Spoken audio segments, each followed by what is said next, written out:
Okay, we are now at the other shelf. Bum, bum, bum. I hope this doesn't fall on me. Yeah, there's a good story there of almost dying in a storage bin from a former Kenner employee in Cincinnati, where I was literally almost killed by having a giant box of locks fall on me because the guy decided to put the giant box of locks weighing about 40 pounds at the top of the stack of brown boxes that tilted over and almost hit me in the head. Not the best of memories.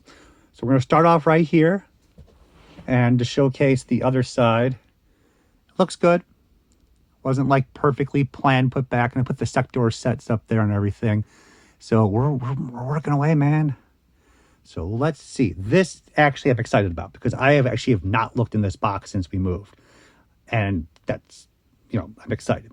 So right off the bat, we have a, so this is an original TIE Bomber wing. And you're probably asking where the rest of the TIE Bomber is. Well, that's a great question. But I'll tell you what the other wing is. When I was moving out of storage, there was a person that would see me every so often. And they came up to me and they say, I found this on the street. And they presented to me a TIE Bomber wing that probably fell in my pocket. You know, your hoodies at times have these small little pockets because the company sucks. And it was run over by a car. And it's just in like 10 pieces. So, wow, lucky me. So I have one wing here. I don't know if I actually have another TIE Bomber in the collection, but we're going to put that with the loose bits and pieces, and we'll deal with this a little bit later. That's probably worth about 150 by itself. Oh my God. Do you guys remember the vending machines when we were young? And they had all these badass stickers. Ah, the gate. So funny enough, here's your heads up. These are all worth money now. I bought a lot of this from, I believe, to be honest with you, I was at the Pizza Hut when they had the X-Men pizza and the cups, and the pogs, good times. And I was getting these from the quarter machine because they're just awesome. They're horror films, And I actually remember trying to see the gate as a kid. My parents were like, no. And Return of the Living Dead 2, which does not have trash. We can have a long discussion about that. You could say it was not a trashy film. Hi. And Creepshow, which scared the living shit out of me as a kid with the green grass that kept growing. I couldn't even finish it. I was so horrified as a child. It gave me nightmares for 2 weeks. And the more I think about it, I might have a nightmare tonight. Shows how much of an adult I am. But anyways, coming back to full conclusion of these, I just sold the Werewolf in London for $40 just for one of these. They can range between $20, $30, and $40 each. And even though I like the gate and there's nothing really gate out there, if I could sell these three for $120 and buy one of those little reproduction gate little minion monsters, they're 6 inches tall, I'd rather just have that. But it's not vintage. I like my vintage. But still, guys, heads up on these until somebody finds that caseload in New York and just kills the market. If that happens, I'd be happy to sell mine. So there's your over 1 minute rant about Prism sticker cards from Diamond. I think they're from Diamond. Anyways. Oh, I want to get to that box so bad. I know you guys don't want to. So we have a water damaged.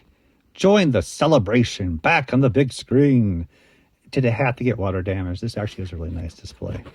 And that's the story of how bad the house we were in originally had lots of issues. Let's put it that way.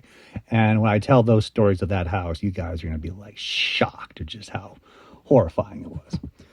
Getting there. We're getting there, people. Might as well just drag it out. So we got dragging it out.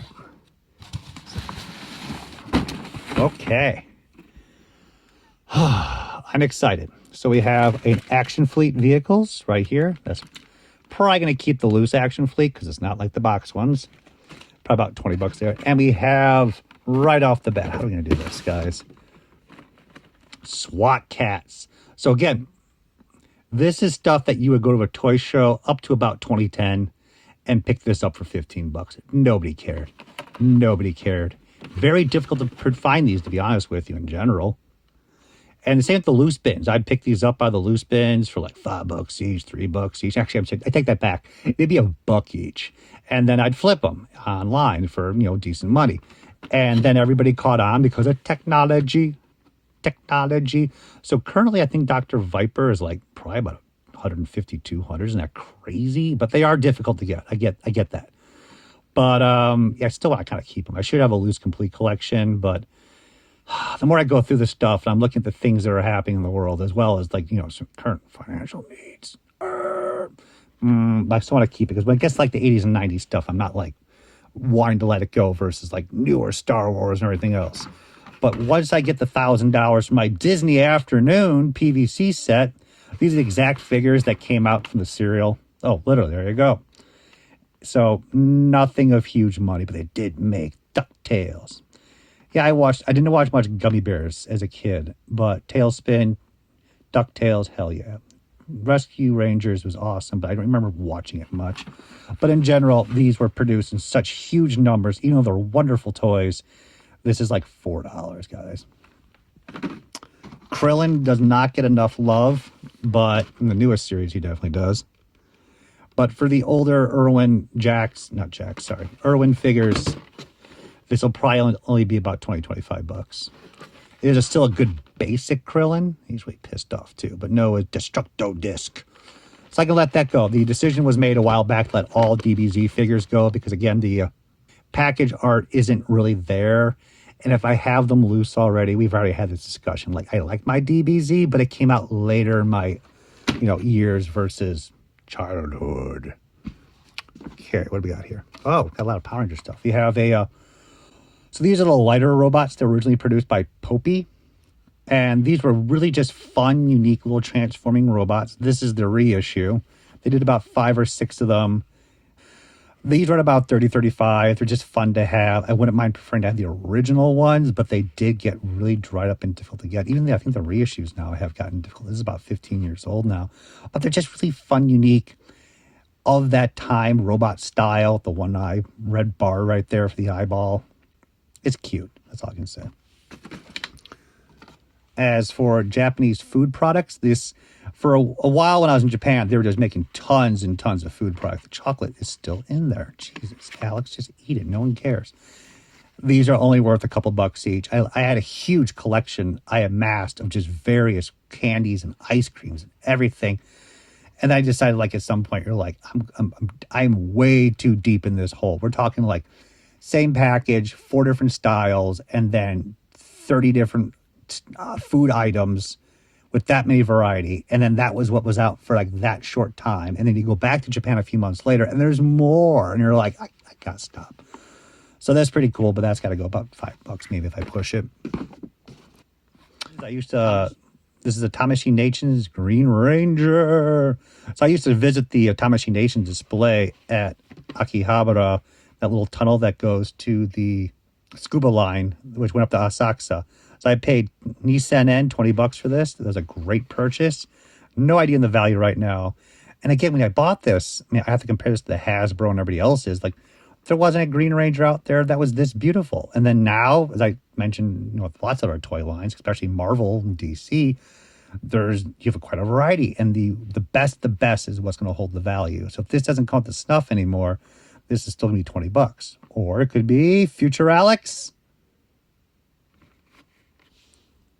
So here we have the 8-inch sealed Blue Ranger. Armored Ranger. I'm sorry. He's armored. Armored. Yeah, it's kind of interesting that they have to keep advertising as removable because they wanted the armor on it.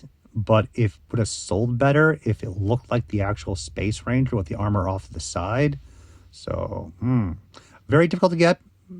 More popular than Zeo Space, is the most beloved of the Ranger lines. Seasons, but I don't think the 8-inch get the love as much as the 5-inch. So I'm not sure how the value is going to pop on this one, but it could be 50 bucks. So that's part of the collection, as I was mentioning earlier, but I don't think I have a full set. We have a Red Ranger. Of course, we have a Red Ranger. And we have a I guess it's the Black Ranger. Oh, we got the Yellow Ranger. So that's 3 of 5. I'm happy with that. They're 10 bucks each at the local store I bought them. Fantastic price.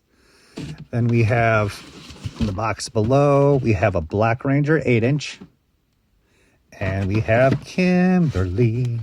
What you gonna do with Kimberly? I always thought down below that transformation sequence for all the characters was just fascinating and then never used again.